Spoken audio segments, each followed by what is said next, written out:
Hello my cuties, welcome to my channel. আশা করি আল্লাহর রহমতে তোমরা সবাই ভালো আছো। আগে তোমাদেরকে বলেছিলাম যে আমার একটা ভিলেজ ব্লগ আসবে, বাট দুঃখের বিষয় ছিল আমাদের এখানে প্রচুর বৃষ্টি হচ্ছিল, যার কারণে আমি ভিডিওই করতে পারিনি। আজকে একটু সূর্যের দেখা মিলেছে, তাই আমি আমার ফ্রেন্ডদেরকে নিয়ে একটু হাঁটতে বের হয়েছিলাম। তো প্রথমেই দেখাচ্ছি হচ্ছে একটা বাঁশের তৈরি সাঁকো, যেটা পার হয়ে হচ্ছে আমাদের বাড়িতে আসতে হয়। এটার নিচে একটা বিশাল লম্বা খাল রয়েছে, যেটাতে এখন পানি ভর্তি রয়েছিল। আমার ভিডিও করার সময় ভয় লাগছিল যে মোবাইলটা কখন এখানে পড়ে যায়। তারপর এটা হচ্ছে একটা ফুল গাছ, এখানে সবসময় ফুল ফুটে থাকে। এই ফুলটার নাম কি সেটা আমি নিজেও জানি না। আর এই ফুলটি হচ্ছে আমার গাছের, এটা খুব কমন একটা ফুল, সবাই এই ফুলটিকে চিনে থাকে।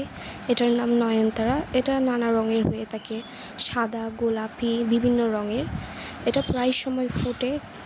আর আজকের ব্লগটি হচ্ছে এতটুকু, অ্যান্ড সামনে আমি একটা স্টাডি ব্লগ দিব।